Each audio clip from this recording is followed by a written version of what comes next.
Le pouvoir absolu a permis à certains hommes d'organiser leur environnement à leur gré, de contrôler les rythmes de leur journée et de choisir chaque bouchée avec la même précision que celle avec laquelle ils ordonnèrent des opérations militaires. Certains vivaient entourés de luxe, d'autres optaient pour la frugalité comme forme de discipline. Tous ne mangeaient pas la même chose, ni de la même manière, mais chacun imposait des règles à table, un reflet direct de sa manière de gouverner. En temps de guerre, la nourriture pour eux n'était pas rare. Il y avait des cuisiniers personnels, des menus sélects et des horaires qui étaient respectés même sous les bombardements. Même arrêtés, malades ou acculés, ils ont maintenu des rituels minimaux avant la faim. Dans des cellules, des bunkers ou des maisons détruites, ils n'ont pas cessé de manger. Certains ont refusé de goûter à une bouchée, d'autres ont exigé leur plat habituel. Chaque décision alimentaire au bord de la mort a révélé une partie de leur caractère, de leur contrôle, de leur peur ou de leur indifférence. Rien n'était fortuit, ni la faim, ni la gourmandise. Qu'a mangé chacun d'eux dans sa dernière heure, alors que plus rien ne pouvait changer son destin?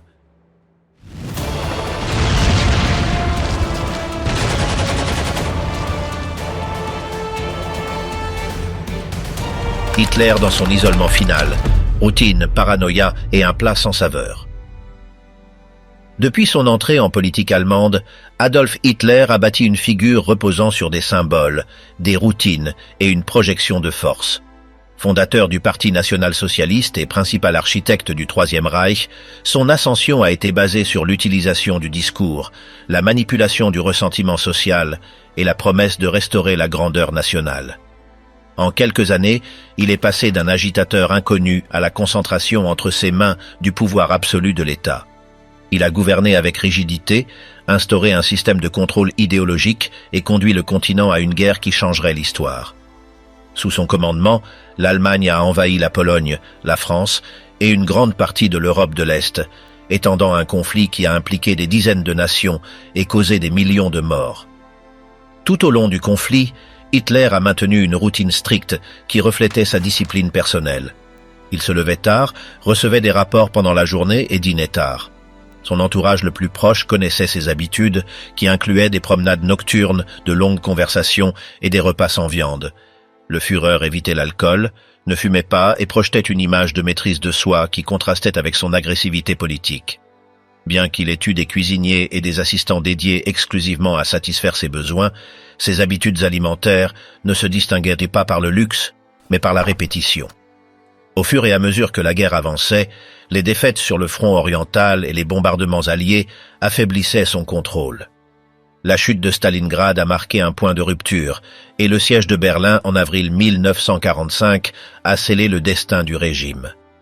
À mesure que les troupes soviétiques approchaient, Hitler s'est réfugié dans le Führerbunker, une structure souterraine construite comme dernier refuge de commandement. Il y est resté pendant les derniers jours de sa vie, entouré de collaborateurs qui continuaient d'exercer des fonctions formelles alors que le pays s'effondrait autour de lui. L'espace du bunker était réduit, sombre et de plus en plus tendu. Les discussions augmentaient, les rapports apportèrent des nouvelles désespérées, et le leader du Troisième Reich devenait plus silencieux. Sa santé se détériorait rapidement, son état d'esprit oscillait entre la colère et la résignation, et son lien avec la réalité s'estompait. Malgré tout, le protocole était maintenu, les repas étaient préparés, les uniformes étaient nettoyés et les salutations étaient répétées. Dans cet environnement, la relation d'Hitler avec la nourriture a acquis un nouveau sens, marqué par l'abandon physique, la paranoïa et la négation de l'inévitable. Dans les derniers jours du Troisième Reich, le bunker de la chancellerie à Berlin est devenu le seul endroit où Adolf Hitler a maintenu sa routine, isolé du monde extérieur. Alors que la ville était réduite en décombres par les attaques soviétiques, le Führer restait sous terre, enfermé dans une existence parallèle marquée par des gestes répétés, des ordres sans effet et des rituels personnels qui ne répondèrent plus à aucun front réel. Sa relation avec la nourriture durant ces derniers jours reflète à la fois sa détérioration physique et l'effondrement de la structure qu'il avait édifiée au fil des ans. Le déjeuner quotidien est devenu un acte vide de sens. Le protocole était maintenu avec des nappes propres, des assiettes en porcelaine blanche et des couverts polis, mais les portions étaient minimales, et l'intérêt d'Hitler pour la nourriture avait presque complètement disparu. Seule sa cuisinière, Constance Manziarly, parvenait à lui faire goûter de petites bouchées végétariennes qu'il touchait à peine. Les repas, qui en d'autres temps étaient des moments de conversation prolongés, se sont transformés en de longs silences. Les murs de la salle à manger souterraine étaient empreints d'une quiétude lourde de résignation. Dans cet isolement sans fenêtre, le dictateur continuait de demander du thé, des soupes claires et des plats sans viande. Son obsession pour le régime végétarien, qu'il avait maintenu comme un symbole de discipline personnelle, était désormais une habitude mécanique. Il rejetait les aliments lourds et ordonnait que les sucreries soient retirées. Parfois, tandis que le fracas de l'artillerie secouait les murs, Manziarly lui offrait un bouillon qu'il sirotait sans regarder personne. Les assistants savaient qu'il ne s'agissait pas d'une lubie alimentaire, mais d'une usure progressive. La nourriture, tout comme le pouvoir, n'avait plus de goût. Bien que les bombardements s'intensifièrent chaque heure, les routines étaient encore préservées dans le bunker. La cuisinière se présentait à l'heure, les valets préparèrent la table comme si tout suivait son cours normal. Les listes de courses comprenaient des ingrédients que personne ne consommerait. La vie dans ce lieu sans lumière naturelle tournait autour des apparences, et la nourriture faisait partie du décor. Hitler ne mangeait pas par faim ni par plaisir, mais par habitude, comme si refuser de s'asseoir à table signifiait accepter que le temps était écoulé. Le Führer avait cessé de s'intéresser à toute conversation qui ne concernait pas l'avancée de l'ennemi ou les trahisons au sein de ses rangs.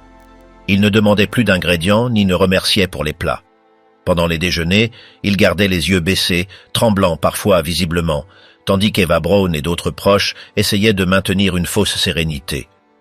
Les tensions internes grandissaient, mais personne n'osait rompre la chorégraphie. Seule la cuisinière percevait le changement. Selon ses mots, Hitler était une figure de plus en plus maigre, rigide, qui bougeait à peine et s'éloignait de toute réponse humaine.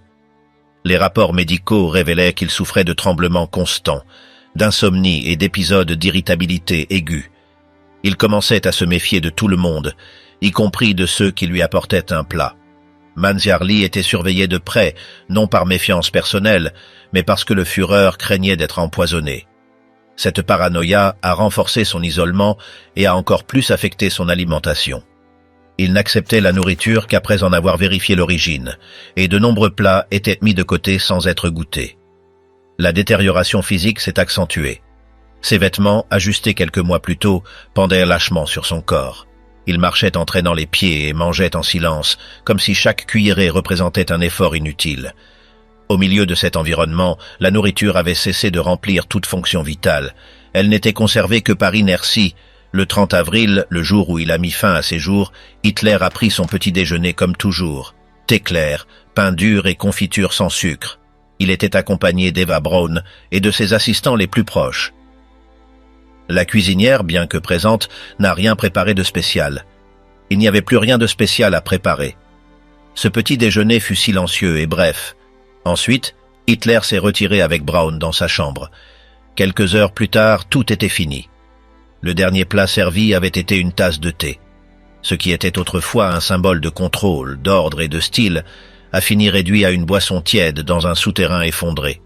La disparition du Führer a également mis fin à l'appareil cérémoniel qui l'avait accompagné pendant plus d'une décennie. Les rituels culinaires, les menus élaborés et les conversations à table n'existaient plus. La nourriture, qui dans les premières années du Reich faisait partie de sa mise en scène en tant que leader sobre et austère, a fini dans le néant. Il ne restait que des assiettes non lavées, des plateaux non débarrassés et une salle à manger abandonnée. Après cela, Manziarly a tenté de fuir avec d'autres membres du personnel. Elle a été capturée par des soldats soviétiques et son destin final reste inconnu. Certains récits affirment qu'elle a été exécutée, d'autres qu'elle a disparu dans la confusion de Berlin en ruine. Ce qui est certain, c'est que la dernière personne à préparer les aliments du dictateur a également disparu sans laisser de traces, comme si son lien avec la table du Führer scellait son sort. L'histoire d'Hitler et de sa relation avec la nourriture dans ses derniers jours reflète plus que le déclin d'un homme. Elle montre comment même les habitudes les plus personnelles se vident de sens lorsque tout est perdu. Son dernier menu, aussi simple que sa fin, résume la chute de celui qui a contrôlé l'Europe d'une main de fer et a fini par craindre une tasse de soupe. Göring, pouvoir, gourmandise et le dîner qui ne fut pas servi. Pendant les premières années du régime national-socialiste, Hermann Göring est devenu l'un des hommes les plus influents d'Allemagne. Héros de guerre, décoré pendant le conflit de 1914, il a acquis de la notoriété en tant que chef d'escadrille et plus tard en tant que président du Reichstag. Sa proximité avec Hitler l'a rapidement placé dans l'élite du Nouvel Ordre. Nommé commandant suprême de la Luftwaffe, il a accumulé pouvoir, privilèges et richesses qui lui ont permis de vivre avec une opulence inhabituelle même en temps de guerre. L'esthétique de son manoir de Karinhal et son penchant pour l'art volé reflétaient sa vision de grandeur. Pour beaucoup, il incarnait l'image du dignitaire ostentatoire, toujours vêtu d'uniformes faits sur mesure, de décorations brillantes et de gestes théâtraux. Au fur et à mesure que le conflit avançait et que les défaites s'accumulaient, sa figure a perdu de son poids politique, mais il n'a jamais abandonné son rôle de symbole de l'ancienne splendeur du régime. Sa chute a été aussi abrupte que son ascension, et le procès de Nuremberg l'a confronté à une réalité qu'il n'avait jamais envisagée, rendre des comptes sans privilège. Dès le début du procès, Hermann Göring a fait la différence. D'un pas ferme et d'une allure altière, il est entré dans le tribunal avec le même air d'autorité qu'il avait conservé pendant le régime. Il a occupé le siège numéro 1 parmi les accusés et a pris cette place comme s'il détenait encore un peu de pouvoir. Il faisait preuve de déférence envers les juges, restait attentif pendant les déclarations et prenait des notes méticuleuses. Ce n'était pas le comportement d'un vaincu, mais de quelqu'un qui prétendait encore contrôler le récit des faits. Pendant les jours de repos, il partageait sa cellule avec d'autres prévenus, bien qu'il ait tendance à s'imposer comme figure dominante. Dans la cour, il marchait d'un pas lent, saluait avec courtoisie et parlait avec aisance. Sa présence éclipsait les autres, même ceux qui avaient eu des postes d'égale ou de plus grande importance.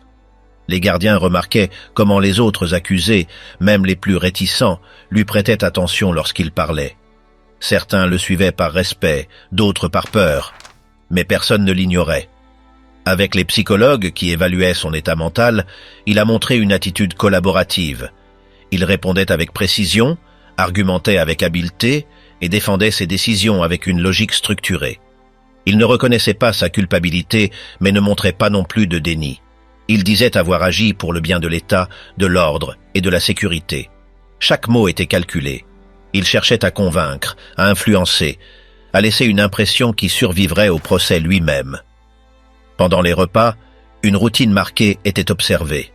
Le matin, il buvait du café noir avec du pain et un peu de fruits. Il évitait le petit déjeuner chaud, affirmant qu'il n'en avait pas besoin. Au déjeuner, il choisissait les plats avec soin. Il préférait les soupes épaisses, le pain de seigle et les viandes servies avec du chou bouilli. Il refusait les desserts au sucre raffiné. Il disait que le sucré ne convenait pas à son estomac. Il avait l'habitude de commenter qu'à l'époque de Karinhal, son cuisinier personnel préparait des ragoûts de gibier et des pâtisseries sans pareil. Mais il ne le disait pas avec nostalgie, mais comme une donnée biographique. Les dîners étaient similaires, bien que moins copieux. Il buvait du thé avec du pain et de la charcuterie. Il ne parlait pas en mangeant. Certains détenus commentaient qu'à ces moments-là, il semblait concentré sur autre chose. Il regardait fixement le plateau, mâchait lentement et levait rarement les yeux. L'un des gardiens a noté que, parfois, il semblait compter mentalement les bouchées. Ce n'était pas de l'anxiété, mais du calcul. Sa manière de manger avait quelque chose de rituel, comme s'il essayait de garder le contrôle sur le peu qui lui restait. Au fur et à mesure que le procès avançait, l'attention internationale augmentait. Les médias publiaient des illustrations, des chroniques et des commentaires sur chaque accusé. Dans la plupart des cas, il les dépeignait comme des figures éteintes, vieillies ou vaincues. Göring, en revanche, apparaissait comme quelqu'un qui conservait encore sa vitalité. Certains journalistes le décrivaient comme astucieux, d'autres comme manipulateur. Son image divisait les opinions, mais personne ne doutait de son intelligence. Cette perception le renforçait, et il le savait. Vers la fin du procès, les peines ont commencé à se dessiner. Göring a été condamné clairement, sans nuance. Il savait que le dénouement était décidé. Il a quand même gardé son calme. Il n'a pas protesté, il n'a pas supplié. Il est retourné à sa cellule en silence. Là, il a demandé des livres, du papier et un crayon. Il passait des heures à écrire. Personne ne savait avec certitude ce qu'il rédigeait, mais il semblait concentré. Parfois, il dessinait des plans. D'autres fois, il prenait des notes sur les audiences. Il disait qu'il voulait laisser un témoignage ordonné. Dans les derniers jours, il a demandé du pain complet, de la viande blanche et des légumes cuits. Il a refusé les repas transformés et a demandé qu'on ne lui offre pas de sucreries. Il ne buvait que de l'eau et un peu de thé le soir. L'un des officiers a commenté que, depuis des semaines, il gardait un petit sac en tissu parmi ses affaires. Il n'était pas visible, mais il savait qu'il était là. Personne n'a soupçonné son contenu jusqu'à ce qu'il soit trop tard. La nuit précédant l'exécution de la sentence, il s'est enfermé tôt. Il n'a demandé aucune compagnie, ni passé d'appel. Il a laissé ses notes empilées, a nettoyé son plateau avec précision et a plié ses vêtements avec soin. La lumière de sa cellule s'est éteinte à l'heure habituelle. Le lendemain matin, il n'a pas répondu à l'appel du gardien. En entrant, ils l'ont trouvé immobile, allongé sur sa couchette, avec une expression sereine. Sur la table, une lettre. Le médecin a confirmé que son état était irréversible. Le petit sac en tissu avait disparu. Les rapports ultérieurs ont détaillé qu'il avait utilisé une méthode réservée uniquement à ceux qui conservaient encore des connexions externes ou d'anciens privilèges. Personne n'a pu déterminer avec certitude comment il avait réussi à le conserver. Le fait a suscité des discussions entre les geôliers, mais il n'y a pas eu d'enquête plus poussée. Pour certains, ce fut son dernier acte de défi. Pour d'autres, une façon de préserver son image. Les autorités ont fait preuve de discrétion. La lettre a été scellée, les notes retirées. Seul un bref communiqué a été autorisé. Il expliquait que le prisonnier numéro 1 ne serait pas présent à l'exécution. Aucun autre détail n'a été donné. Les autres accusés ont été transférés à l'enceinte établie. L'un d'eux a demandé où était Göring. On lui a répondu qu'il ne serait pas là. Personne d'autre n'a parlé du sujet. Dans les jours suivants, la routine est revenue au tribunal. Les sentences ont été exécutées sans accroc. La figure de Göring s'est évanouie dans les registres. Ses affaires ont été classées et stockées. Certaines ont été détruites, d'autres archivées. Dans la mémoire de ceux qui l'ont observé, il est resté l'image d'un homme qui, jusqu'au dernier moment, a cherché à conserver le contrôle. Sa façon de marcher, de parler, de choisir sa nourriture, de noter chaque détail. Tout semblait faire partie d'un plan plus grand. Le dernier geste, silencieux et calculé, a clos un cycle. Il n'a laissé aucune place à l'improvisation. Chaque élément avait été disposé à l'avance. Dans un environnement où la plupart avaient perdu toute initiative, il a conservé la sienne jusqu'à la fin. Il n'y a pas eu de témoin, ni d'adieu. Juste un corps étendu, une lettre scellée, et une absence qui en a dit plus que n'importe quel mot. Heinrich Himmler, le dernier T du Reichsführer. Heinrich Himmler, l'un des piliers du régime nazi, est passé d'un étudiant en agriculture aux aspirations idéalistes à devenir le chef absolu des SS et le cerveau de la machine répressive du Troisième Reich. Bien qu'il n'ait pas d'expérience militaire directe, il a construit une organisation combinant culte idéologique, bureaucratie rigide et capacité opérationnelle, se positionnant comme une figure centrale de l'appareil de contrôle du nazisme. Sa figure projetait l'ordre, l'efficacité et la détermination, bien qu'en privé, il montrait une sensibilité particulière pour l'hygiène, le régime alimentaire, les rituels ésotériques et le symbolisme germanique. Pendant les années de guerre, Himmler a dirigé depuis l'ombre des programmes de déportation, des camps de concentration, des exécutions massives et des structures de surveillance, tout en cultivant une image de serviteur méthodique de l'État. Dans les dernières étapes du conflit, son influence a commencé à s'éroder, notamment lorsqu'il a tenté de négocier secrètement avec les alliés occidentaux sans l'autorisation d'Hitler. Cette manœuvre a été interprétée comme une trahison directe. À partir de ce moment-là, il est devenu une figure marginalisée au sein du cercle nazi, sans soutien ni pouvoir effectif. Il a tenté de fuir dans les derniers jours de la guerre, en utilisant une fausse identité, déguisé en membre d'une unité de police de l'armée allemande, espérant passer inaperçu parmi les colonnes de prisonniers de guerre. Il a été capturé par les forces britanniques près de Bremervörde, après avoir été arrêté lors d'un contrôle de routine. Il portait des documents sous le nom de Heinrich Hitzinger, et son comportement suspect a conduit les agents à le séparer du groupe. Pendant l'interrogatoire, l'un des officiers a remarqué qu'il portait des lunettes similaires à celles des hauts fonctionnaires nazis et qu'il avait une mâchoire proéminente comme celle du Reichsführer. Après plusieurs recoupements d'informations et analyses, il a fini par avouer sa véritable identité, de manière indirecte, en exigeant d'être traité comme un prisonnier politique de haut rang.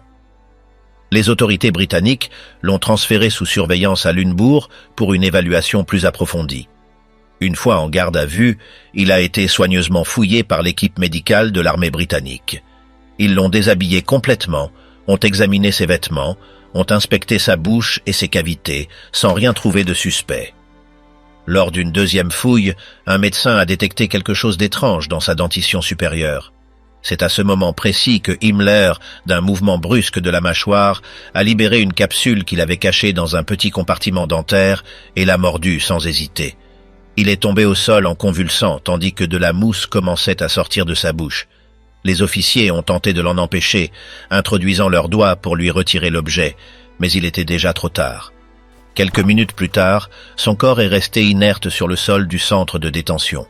Quelques heures avant ce moment, on lui avait offert un repas simple. Selon les rapports des agents britanniques, on lui a servi un plateau avec du pain blanc, du beurre, un peu de fromage à pâte molle et une tasse de thé chaud. Il ne s'est pas plaint ni n'a fait d'observation. Il a mangé en silence, avec des mouvements lents, sous la surveillance constante des gardes. Ce fut son premier et dernier repas en tant que prisonnier formellement identifié. Dans ces conditions, entouré de médecins et d'officiers, sans uniforme ni insigne, il s'est montré docile et résigné. Le thé a été le seul liquide qu'il a bu entièrement, sans regarder personne, sans dire un mot, comme si à l'intérieur de lui, il avait déjà décidé chaque étape. Pendant les années de l'apogée nazie, Himmler était extrêmement rigoureux quant à son alimentation.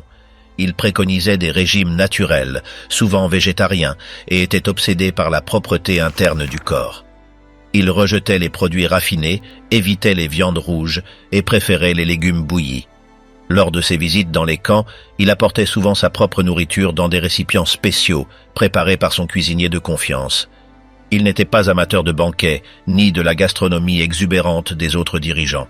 Sa relation avec la nourriture était marquée par un mélange de contrôle personnel et de croyances pseudo-scientifiques sur la pureté physique et spirituelle. À plusieurs reprises, il a recommandé des régimes de désintoxication à ses subordonnés, convaincu que l'équilibre interne déterminait la force morale et l'accomplissement du devoir. Durant l'hiver de 1943, alors que le Troisième Reich commençait à montrer des signes de fracture, Himmler a intensifié ses habitudes alimentaires et a adopté un régime encore plus austère. Il n'ingérait que du pain complet, du lait chaud, des carottes cuites et occasionnellement de la bouillie d'avoine non sucrée. Il considérait que le sucre affaiblissait le jugement. Ces pratiques, bien qu'étranges pour son entourage, faisaient partie de son système de croyance. Même lors des réunions avec des officiers de haut rang, il préférait apporter sa propre nourriture plutôt que de manger ce qu'on lui offrait. Son fort intérieur ne tolérait pas les excès, même à table. Dans les derniers jours d'avril 1945, comprenant que Berlin était assiégé et que ses canaux de communication étaient coupés, Himmler a pris la décision de quitter la zone protégée. Il n'a laissé ni notes ni explications détaillées, mais on sait que son plan était de traverser vers le nord de l'Allemagne, de se rapprocher des forces britanniques et de chercher une voie de négociation personnelle. L'opération a été chaotique. Il est passé par diverses maisons de contact, a changé d'uniforme, s'est débarrassé de ses documents officiels et a adopté une fausse identité, mais il a gardé avec lui la capsule cachée, préparée à l'avance pour éviter d'être jugé par des tribunaux ennemis. Au moment de sa mort, les autorités ont ordonné que son corps soit enterré dans un lieu non identifié pour éviter qu'il ne devienne un lieu de pèlerinage ou un symbole. Le plateau avec les restes de pain et de beurre, ainsi que la tasse de thé, ont été documentés dans les registres du centre de détention, en tant qu'élément de preuve. Il n'a laissé aucune déclaration, ni mot final. Son dernier choix conscient a été silencieux, précis et planifié. Le pain tartiné, la gorgée de thé chaud, la capsule cachée et le sol d'une salle médicale improvisée ont scellé la fin de celui qui a autrefois dirigé des millions de vies depuis un bureau à Berlin. Pour les Britanniques qui ont assisté à la scène, ce fut un moment confus et tendu. Certains ont tenté de le réanimer, d'autres se sont contentés de noter l'heure exacte et le contenu du rapport. Le médecin de garde a déclaré que rien de plus ne pouvait être fait. Le protocole a été clos par l'inscription de son nom réel, de la date et de la cause de la mort indiquée en termes cliniques. Les images ultérieures de l'affaire montrent une civière couverte d'un drap militaire et un espace vide où se trouvait l'un des hommes les plus puissants du régime nazi. Joseph Goebbels, la dernière table du ministre de la Propagande. Joseph Goebbels est né à Reit, dans l'ouest de l'Allemagne, en 1897, au sein d'une famille catholique de la classe ouvrière. Dès son plus jeune âge, il s'est distingué par son intelligence et son dévouement aux études, bien qu'une maladie infantile lui ait laissé une lésion permanente à une jambe, qui a marqué sa façon de marcher tout au long de sa vie. Il a étudié la littérature, l'histoire et la philosophie, et a obtenu un doctorat en philologie germanique. Dans ses premières années, il s'est consacré à l'écriture et au journalisme, avec un style marqué par une rhétorique intense qu'il a ensuite transposée au domaine politique. Son entrée au Parti national-socialiste a eu lieu au milieu de la décennie de 1920, lorsqu'il a été captivé par l'éloquence d'Adolf Hitler. Il est rapidement devenu l'un des propagandistes les plus efficaces du mouvement, maîtrisant la radio, le cinéma et la presse pour diffuser l'idéologie du régime. En 1933, il a été nommé ministre de la propagande du Reich, poste à partir duquel il a exercé un contrôle total sur l'information et la culture officielle, façonnant le discours public et renforçant l'image du Führer. Pendant les années de guerre, Goebbels est resté l'un des plus proches collaborateurs d'Hitler, soutenant les campagnes militaires et maintenant le moral de la population grâce à des messages soigneusement élaborés. Au fur et à mesure que le conflit avançait et que les défaites s'accumulaient, son rôle a pris un ton de plus en plus sombre. En 1944, il a assumé le poste de plénipotentiaire pour la guerre totale, en promouvant des mesures extrêmes pour mobiliser toutes les ressources humaines et matérielles. Sa vie personnelle se déroulait avec son épouse Magda et leurs 6 enfants, qui sont devenus une partie de l'image publique qu'il projetait lui-même. Une famille modèle, alignée sur la cause nationale-socialiste. En avril 1945, alors que les troupes soviétiques avancèrent sur Berlin, Goebbels s'est réfugié avec sa famille dans le Führerbunker, le refuge souterrain sous la chancellerie du Reich. Là, dans un espace réduit et suffocant, il a retrouvé les derniers hauts commandements du régime pour accompagner Hitler dans ses derniers jours. L'atmosphère était chargée de tension, avec le grondement constant de l'artillerie ennemie et la nouvelle des villes déjà perdues. Malgré l'imminence de l'effondrement, Goebbels continuait à travailler à la rédaction de communiqués et de discours, bien qu'avec de moins en moins d'impact en dehors du bunker. La routine quotidienne dans cet isolement était marquée par la rareté et le manque de variété des repas. Les fournitures provenaient des réserves stockées avant le siège et étaient rationnées de manière stricte. Les repas étaient servis dans une salle à manger commune, avec des plats simples qui contrastaient avec l'abondance des années précédentes. Goebbels, qui n'avait jamais été particulièrement exigeant quant à la nourriture, acceptait sans se plaindre les menus limités, plus concentrés sur le suivi de chaque nouvelle du front. Parmi les aliments servis, prédominaient les soupes épaisses, le pain noir, un peu de beurre et du café de substitution. L'ambiance pendant les repas était silencieuse, interrompue seulement par de brefs commentaires sur la situation militaire ou par des tentatives de conversation qui s'évanouissaient rapidement face à la réalité du moment. Avec la mort d'Hitler le 30 avril, Goebbels est brièvement devenu le chef du gouvernement du Reich, bien que dans la pratique le contrôle sur Berlin était déjà entre les mains de l'armée rouge. Il savait que sa position était intenable et qu'il n'avait aucune possibilité de négocier une reddition qui éviterait les représailles. Malgré cela, il a continué à assister à des réunions et à maintenir une routine quotidienne avec son épouse et ses enfants. Le 1er mai, l'atmosphère dans le bunker a complètement changé. La nouvelle que la garnison de Berlin était sur le point de se rendre a accéléré les décisions finales. Goebbels et Magda sont restés une grande partie de la journée avec leurs enfants, tandis que dehors on entendait les explosions et les tirs qui marquaient la fin de la bataille. Dans ces dernières heures, Goebbels s'est montré serein et déterminé. Il a partagé un repas avec son épouse, avec un menu qui, bien que rare, a été disposé avec un certain soin pour ce moment. Sur la table, il y avait du pain, un peu de charcuterie, quelques pommes de terre cuites et du café de substitution. Le choix ne répondait pas à un goût particulier, mais à ce qui restait de disponible dans le garde-manger du bunker. Ils ont mangé en silence, échangeant des regards plus que des mots. Ensuite, Goebbels a passé du temps avec ses enfants, dans une tentative de maintenir une image de normalité qui cachait la gravité de ce qui était sur le point d'arriver. Le contact avec les autres membres du bunker s'est limité à l'indispensable, et leur conversation tournait plus autour des dispositions logistiques que des adieux émotifs. Le soir venu, le couple s'est retiré dans une zone isolée du complexe souterrain. Le personnel qui les assistait a reçu des instructions claires de ne pas les déranger. La fin est arrivée rapidement, en utilisant des moyens qui avaient été préparés à l'avance et dont la nature était commentée à voix basse. Quelques minutes plus tard, leurs corps ont été transportés à l'extérieur, où ils ont été partiellement incinérés près de l'une des sorties du bunker, suivant une procédure similaire à celle qui avait été faite avec Hitler et Eva Braun. L'improvisation et le manque de carburant ont empêché le feu de consumer entièrement les restes. Joseph Goebbels est passé de l'un des hommes les plus puissants du régime national-socialiste à un symbole de son effondrement en l'espace de quelques jours. Sa carrière, marquée par la manipulation de l'information et la construction d'un récit officiel, s'est achevée dans une pièce étroite et sombre, avec un repas frugal comme dernier acte quotidien avant une fin qu'il n'a jamais été prêt à affronter aux mains de l'ennemi.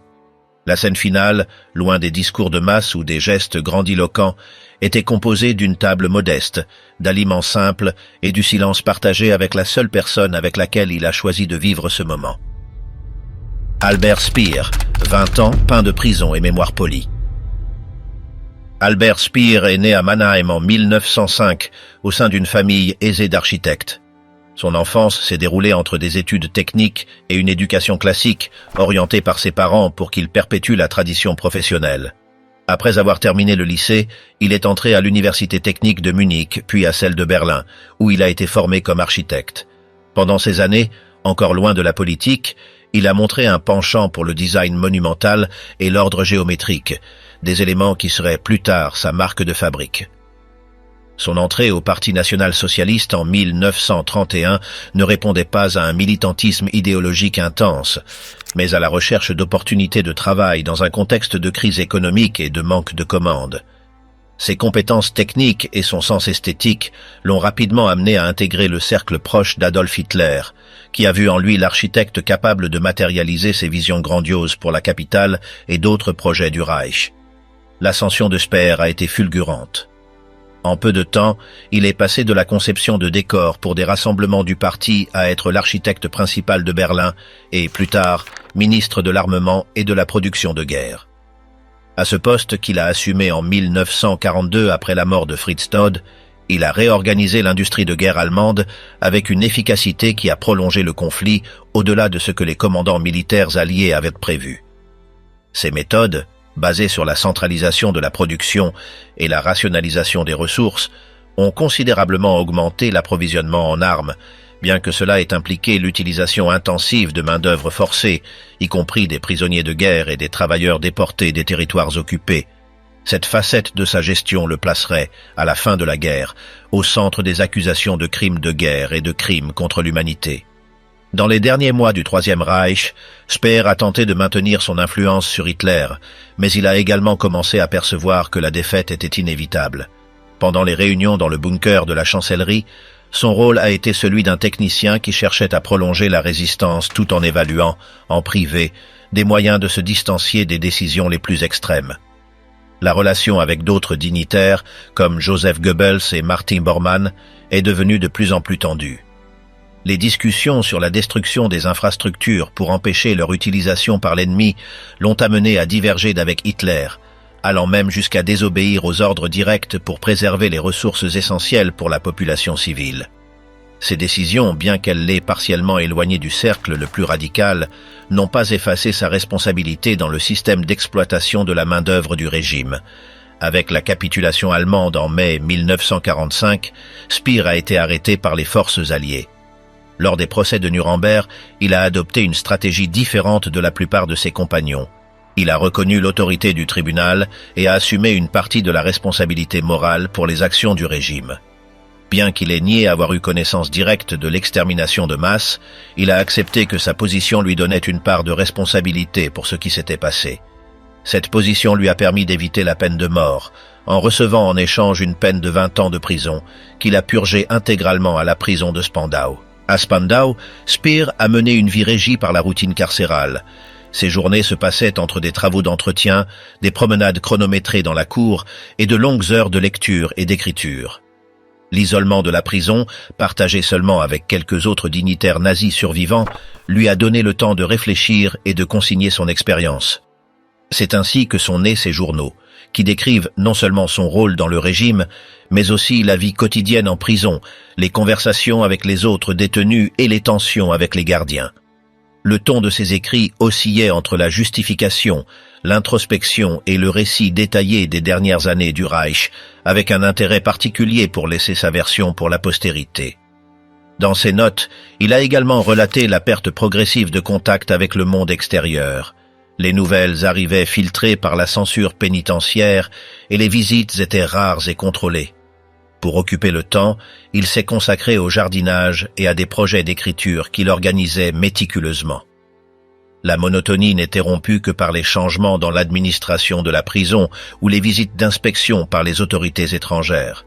Sa santé est restée relativement stable pendant la majeure partie de sa détention, bien que le vieillissement et les limitations physiques aient commencé à se faire sentir vers la fin de sa peine. Speer a été libéré en octobre 1966 après avoir purgé exactement 2 décennies d'emprisonnement. En sortant, il a trouvé un pays transformé par la reconstruction et la croissance économique de l'après-guerre. Bien que beaucoup le regardaient avec méfiance, il a réussi à établir une nouvelle vie en tant qu'écrivain et conférencier, en publiant ses mémoires et en participant à des interviews où il défendait son rôle de technocrate étranger aux décisions les plus brutales du régime. Ce récit personnel, cependant, a été remis en question par des historiens et des survivants qui considéraient sa version incomplète ou tendancieuse. Dans ces dernières années, Speer a vécu entre l'Allemagne et des voyages internationaux, en maintenant un profil relativement élevé pour un ancien dignitaire nazi. Sa mort en 1981, lors d'une visite à Londres, a mis fin à une vie marquée par la contradiction. L'ascension rapide grâce à la confiance d'Hitler, la responsabilité dans l'appareil de guerre et un isolement prolongé qui lui a permis de construire l'image d'un homme repentant. Ces journaux, publiés avec un grand succès, continuent d'être une source pertinente pour comprendre la machinerie du Troisième Reich du point de vue de l'un de ses plus hauts responsables, ainsi que pour analyser le processus complexe de réinterprétation personnelle qu'il a entrepris dans les années qui ont suivi la guerre. Jodl, le militaire qui a signé la capitulation.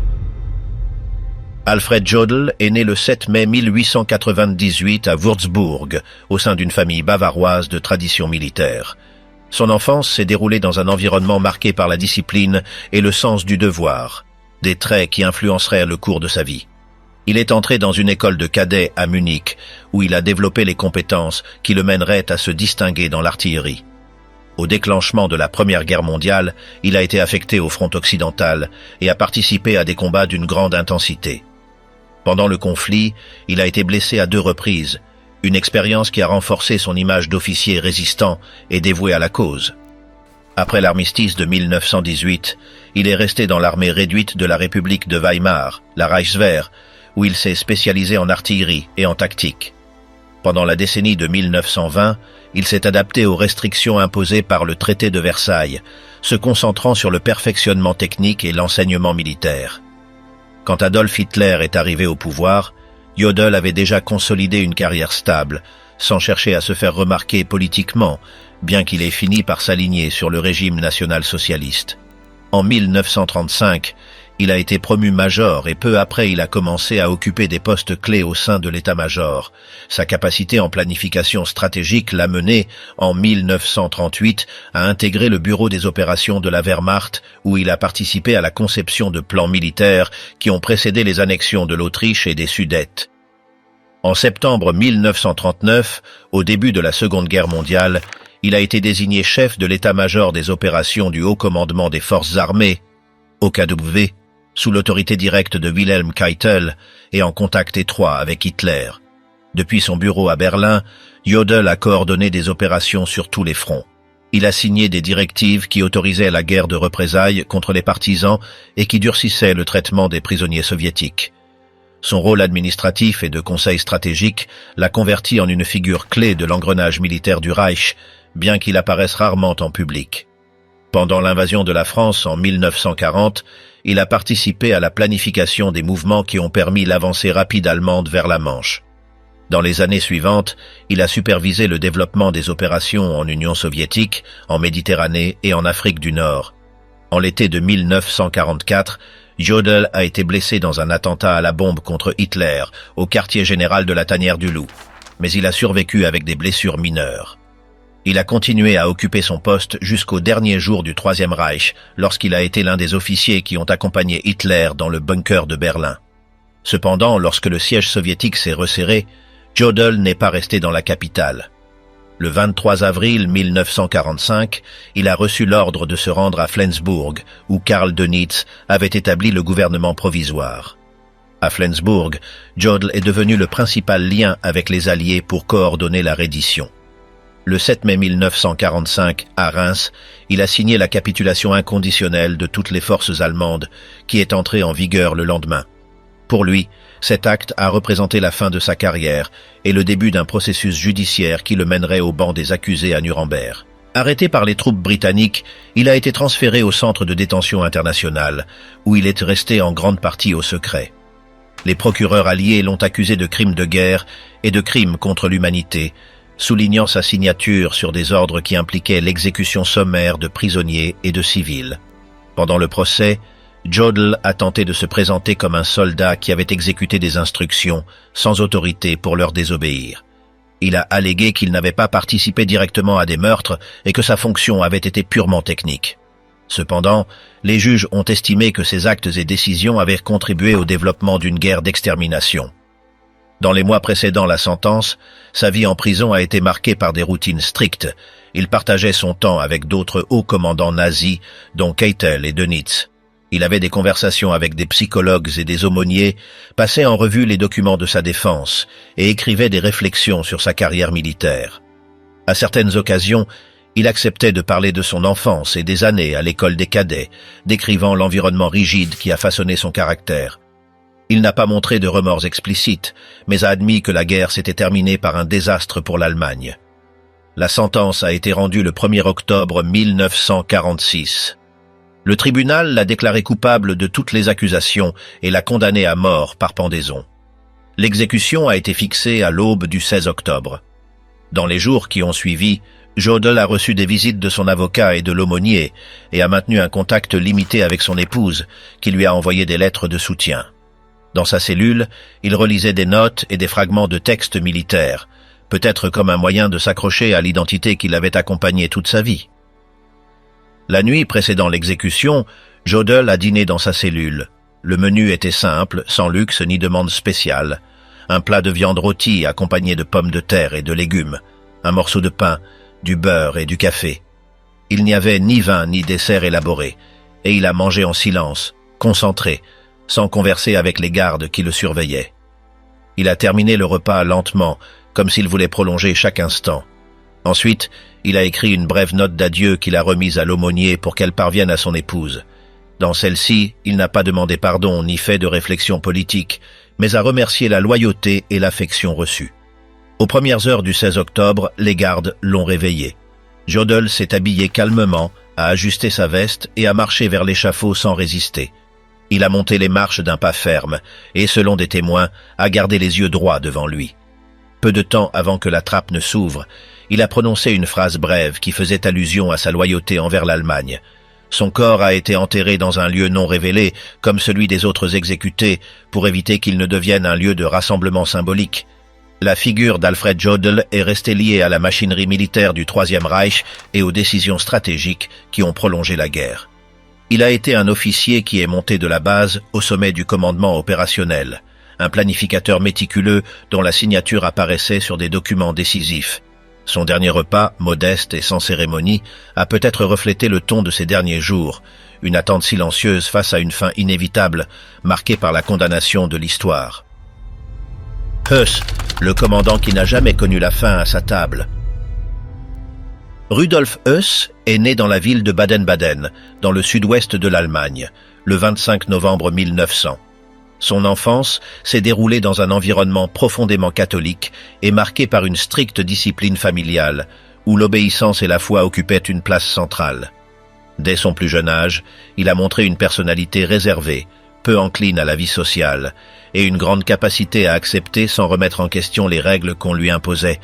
Après la Première Guerre mondiale, à laquelle il a participé comme soldat, Il est retourné dans un pays désorienté et affaibli. Comme de nombreux vétérans, il a cherché une nouvelle structure qui remplacerait l'ordre perdu. Il l'a trouvé dans le Parti national-socialiste et, peu après, dans les rangs des SS, où sa carrière se consoliderait jusqu'à en faire une figure clé du système des camps de concentration. Dans ses premières années au sein des SS, Höss a assumé différentes fonctions de garde et d'administration.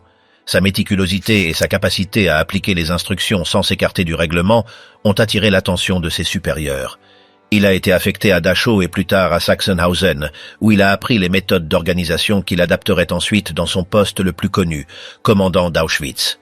En 1940, il a reçu l'ordre de mettre en place le camp, et il l'a dirigé jusqu'à 1943, date à laquelle il a été transféré à une fonction administrative à l'inspection des camps de concentration.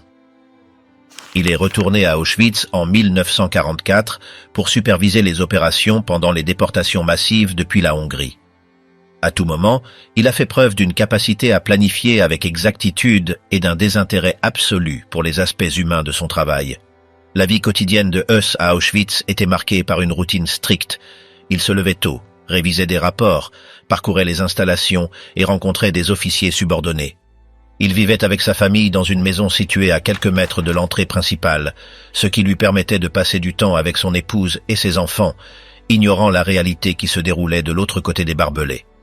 Son alimentation, en contraste avec la faim que subissaient les prisonniers, était variée et abondante. Dans ses mémoires, il a décrit que la table ne manquait pas de viande, de charcuterie, de pain blanc et de desserts préparés par des cuisiniers du service des SS. Le café, le thé et la bière étaient présents régulièrement, et la viande de porc et de bœuf était servie fréquemment, accompagnée de légumes frais cultivés dans des potagers proches et gérés par le personnel du camp. Son régime alimentaire était celui d'un officier bien approvisionné en temps de guerre, avec un accès à des rations spéciales assignées au commandement. Pendant ces périodes de repos, Höss aimait les promenades avec sa famille et consacrait du temps au jardinage. Lors des réunions avec d'autres officiers, les repas étaient souvent un moment pour renforcer la camaraderie. On servait des plats traditionnels allemands comme des rôtis, des saucisses et des ragoûts, parfois complétés par des produits obtenus de manière préférentielle grâce au système d'approvisionnement des SS. Son alimentation était également le reflet de sa condition hiérarchique. Alors que dans le camp la malnutrition était la norme, il pouvait choisir entre plusieurs options et manger en abondance. Cette différence est devenue l'un des contrastes les plus marqués entre sa vie privée et l'environnement qu'il dirigeait. Après la chute du Troisième Reich, Höss a tenté de disparaître. Il a été capturé en 1946 après plusieurs mois passés sous une fausse identité. Son arrestation a été marquée par un interrogatoire intense, au cours duquel il a raconté en détail le fonctionnement d'Auschwitz et son rôle dans les déportations et les exécutions. Lors du procès en Pologne, il a admis sa responsabilité et a décrit les ordres qu'il avait reçus et exécutés. Pendant son séjour en prison, il a écrit ses mémoires, où il a inclus des références à son enfance, sa formation dans les SS, ainsi que des détails de sa vie quotidienne en tant que commandant, y compris son régime alimentaire. Il a reconnu que, même en pleine guerre, il n'avait jamais manqué d'aliments de base ni de produits de qualité. Dans sa cellule, ses repas ont été réduits à l'essentiel. Le menu consistait principalement en pain, soupe légère et café ou thé en petite quantité. Malgré cela, comparé aux prisonniers du camp qu'il avait dirigé, son régime restait plus nutritif. Dans ces derniers jours, l'alimentation est devenue une affaire symbolique. Il est passé d'une table remplie d'options à des portions mesurées et simples. Avant son exécution, qui a eu lieu le 16 avril 1947 à Auschwitz, on lui a offert un dernier repas. Selon les registres, il se composait d'un plat de viande avec des pommes de terre, du pain blanc et du café, un menu qui rappelait les déjeuners habituels qu'il avait appréciés à l'époque où il était officier. On ne sait pas s'il a mangé avec appétit ou en silence, mais ce fut la dernière fois qu'il a eu un plat préparé spécialement pour lui.